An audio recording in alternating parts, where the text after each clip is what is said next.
గుయ్యని వచ్చి కరుస్తుంది. ఏమవుతుంది కరిసిన తర్వాత? మలేరియా కానీ డెంగ్యూ వస్తుంది. అవునా కాదా? స్కూలు డుమ్మా కొట్టచ్చు కానీ మలేరియా డెంగ్యూ వస్తుంది. ఒక్కసారి మలేరియా డెంగ్యూ వస్తే చాలా ఇబ్బంది, చేతి నుంచి చాలా ఖర్చు కూడా అవుతుంది. అందుకే ముఖ్యమంత్రి గారి ఆదేశాల మేరకు ఆంధ్ర రాష్ట్రాన్ని ఒక స్వచ్ఛ రాష్ట్రంగా ఏర్పాటు చేయాలని నిర్ణయం తీసుకుంటాం జరిగింది. 2014లో ఒక్కసారి చూస్తే వ్యక్తిగత మరుగుదొడ్లు కేవలం 33.94% మందికి ఉండేది. అలాంటిది 4 సంవత్సరాల్లో 100% ఇళ్ళకి ఈరోజు మరుగుదొడ్లు అందిస్తాం జరిగింది మీ ప్రభుత్వం.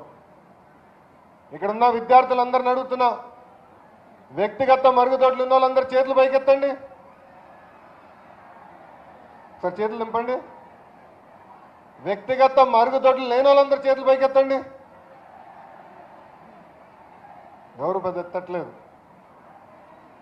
ఈ ఒక్క కార్యక్రమం కోసం 4115 కోట్ల రూపాయలు మీ ప్రభుత్వం ఖర్చు పెడతాం జరిగింది. అంతేకాకుండా పాఠశాలల్లో, పార్కుల్లో, కలెక్టర్ గారి కార్యాలయంలో, అదేవిధంగా హాస్పిటల్లో కూడా కమ్యూనిటీ టాయిలెట్లు ఇప్పుడు పెద్ద ఎత్తున కడతాం జరుగుతుంది. దాదాపు 19,932 టాయిలెట్లు ఈ కార్యక్రమం కూడా చేపడుతున్నాం.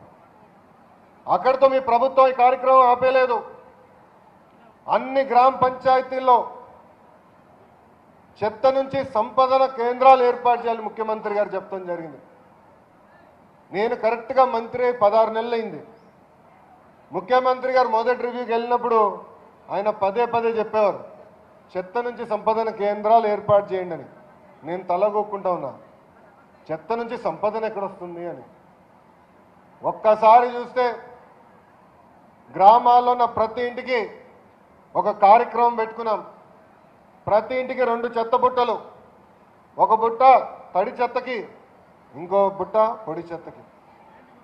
ఈ 2 బుట్టలు పెట్టి ప్రతి ఇంటి నుంచి రోజు చెత్త సేకరణ చేసేదానికి గ్రీన్ అంబాసిడర్స్ కూడా మీ ప్రభుత్వం ఏర్పాటు చేసింది.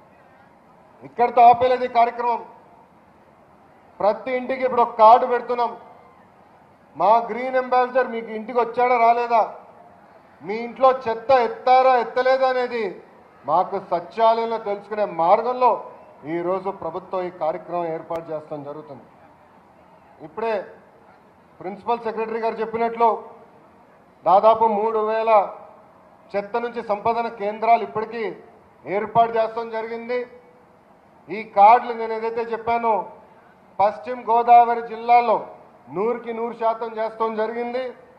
దీనికోసం 18,732 మంది గ్రీన్ అంబాసిడర్లు ఏర్పాటు చేశాం. 4,729 వెహికల్స్ కూడా ఇప్పటికీ ఏర్పాటు చేశామని ఈ సభాముఖంగా మీ అందరికి తెలుపుతున్నాం. ఇంకో పక్కన గ్రామాలు ఎక్కడ చూసినా డ్రైన్ల సమస్య. అందుకే 2000 మంది కన్నా తక్కువ గ్రామాలన్నిటికీ పెద్ద ఎత్తున సోక్ పిట్లు ఏర్పాటు చేస్తున్నాం. ఆ ఇంటి నుంచి వచ్చే గ్రే వాటర్ ఆ సోక్ పిట్ ద్వారా ప్యూరిఫై చేసి ఆ నీరు మళ్ళీ భూగర్భ జలాలకు పంపించాలని నిర్ణయం తీసుకుంటాం జరిగింది. ఈ కార్యక్రమం కూడా ఈ సంవత్సరం ఆఖరి నాటికి, అంటే డిసెంబర్ 31 తారీఖు నాటికి పూర్తి చేయాలని మీ ప్రభుత్వం కూడా ఒక నిర్ణయం తీసుకుంటాం జరిగింది. అంతేకాదు, ఆంధ్ర రాష్ట్ర విభజన జరిగిన తర్వాత కేవలం ఒక విశాఖపట్నంలోనే భూగర్భ డ్రైనేజీలు ఉన్నాయి. అలాంటిది ఇప్పుడు గ్రామ పంచాయతీల్లో కూడా భూగర్భ డ్రైనేజ్ పెద్ద ఎత్తున మీ ప్రభుత్వం చేపడటం జరుగుతుంది. ఈ డిసెంబర్ ఆఖరి నాటికి మొదటి ఫేజ్లో 42 గ్రామ పంచాయతీల్లో 1000 కిలోమీటర్లు భూగర్భ డ్రైనేజ్ ఏర్పాటు చేయాలనే నిర్ణయం కూడా ప్రభుత్వం తీసుకుంటాం జరిగింది. అన్న విశ్వవిఖ్యాత నట సార్వభౌమ స్వర్గశ్రీ నందమూరి తారక రామారావు గారు పుట్టిన ఊరు, జన్మించిన ఊరు నిమ్మకూరులో నేను దత్తత తీసుకున్నా. ఆ ఊరిలో భూగర్భ డ్రైనేజ్ ఏర్పాటు చేసి టెక్నాలజీతో జోడించి ఓవర్ హెడ్ ట్యాంక్లో తాగునీరుని కూడా ప్రాసెసింగ్ చేస్తే దాదాపు అవుట్ పేషెంట్ 80% తగ్గిస్తాం జరిగింది. ఇది చూసినాక ముఖ్యమంత్రి ఒకటి చెప్పారు, ఆంధ్ర రాష్ట్రంలో అన్ని గ్రామ పంచాయతీలు 2000 మంది కన్నా ఎక్కువ అన్ని గ్రామ పంచాయతీలో భూగర్భ డ్రైనేజ్ ఏర్పాటు చేయమని చెప్తాం జరిగింది. నేను ఒక పక్కన పంచాయతీరాజ్ మరియు గ్రామీణాభివృద్ధి శాఖ మంత్రినే కాదు, ఇంకో పక్కన ఐటీ ఎలక్ట్రానిక్ శాఖ మంత్రిని కూడా. అందుకే గ్రామీణ అభివృద్ధి కోసం టెక్నాలజీ ఎట్లా జోడించాలి, టెక్నాలజీ ఎట్లా వాడాలి అనే ఆలోచన ఈరోజు మేము ముందరికి వెళ్తున్నాం. మన ఊర్లకి తిరిగి వెళ్తే చిన్న చిన్న సైడ్ డ్రైన్లు ఉంటాయి. ఆ సైడ్ డ్రైన్లో సిల్ట్ తీసి చాలా సంవత్సరాలు అయింది.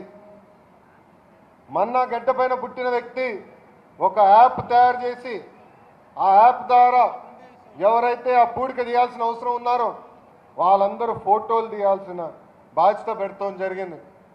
అది ఆ డేటా అంతా సచివాలయంకి వస్తుంది. మళ్ళీ ముఖ్యమంత్రి గారు కోర్ డాష్బోర్డ్లో కూడా చూసుకునే ఏర్పాటు చేస్తాం జరిగింది.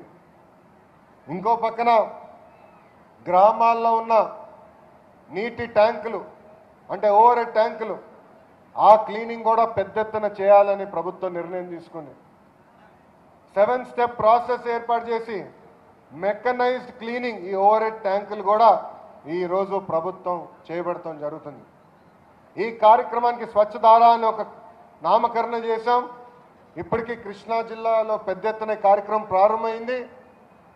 ఒక కృష్ణా జిల్లానే కాదు, ఆంధ్ర రాష్ట్రంలో ఉన్న 32,000 ఓవర్ హెడ్ ట్యాంకులు కూడా పెద్ద ఎత్తున టెక్నాలజీ వాడి క్లీనింగ్ కూడా చేస్తాం జరుగుతుంది.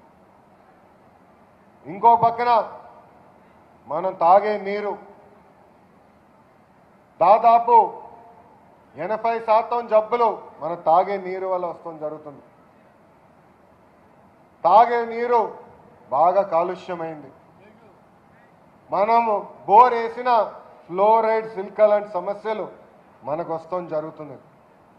అందుకే ఈరోజు మళ్ళీ అక్కడ కూడా ఓవర్ హెడ్ ట్యాంక్స్లో టెక్నాలజీ పెట్టి అసలు ఏ గ్రామంలో నీరు ఎలా ఉంది, క్వాలిటీ పారామీటర్స్ ఎలా ఉన్నాయి, ఆన్లైన్ క్లోరినేషన్ ఎలా చేయాలి అనే కార్యక్రమం కూడా ఈరోజు మీ ప్రభుత్వం చేపడుతుందని ఈ సభాముఖంగా మీ అందరు తెలుపుతున్నాం. ఇప్పుడే ప్రిన్సిపల్ సెక్రటరీ జవహర్ రెడ్డి గారు చెప్పినట్లు 4 సంవత్సరాల్లో ఓడిఎఫ్ సాధించాం. ముఖ్యమంత్రి గారు మాకు ఇంకొక సంవత్సరం ఇచ్చారు, ఓడిఎఫ్ ప్లస్ సాధించాలి. అది కూడా ఈ జనవరి నాటికి అంటే పండగ వచ్చే నాటికి అన్ని గ్రామ పంచాయతీలు శుభ్రంగా ఉండాలి, ఎక్కడ చెత్త అనేది రోడ్ల మీద కంపడకూడదనే ఆదేశాలు ఇచ్చారని సభాముఖంగా తెలుపుకుంటూ, అంతేకాకుండా ఇప్పుడే కేంద్ర ప్రభుత్వం కూడా అవార్డులు ప్రకటించడం జరిగింది. స్వచ్ఛత రాష్ట్రంగా దక్షిణ భారతదేశంలోనే అగ్రస్థానంలో ఆంధ్రప్రదేశ్కి అవార్డు వచ్చిందని ఈ సభాముఖంగా నేను మీ అందరికీ తెలుపుకుంటూ, ఇక్కడున్న విద్యార్థులందరినీ కోరేది ఒకటే, బాగా చదవాలా, అమ్మ నాన్న ఇబ్బంది పెట్టకూడదు, మన ఇల్లు, మన వీధి, మన పాఠశాల, మన క్లాస్ రూమ్ స్వచ్ఛంగా ఉంచాలని ఈ సభాముఖంగా మిమ్మల్ని అందరినీ కోరుకుంటూ, ఇంత అద్భుతమైన అవకాశం నాకు ఇచ్చిన శ్రీ నారా చంద్రబాబు నాయుడు గారికి నా హృదయపూర్వక ధన్యవాదాలు తెలుపుకుంటూ నేను సెలవు తీసుకుంటున్నాను. జై హింద్.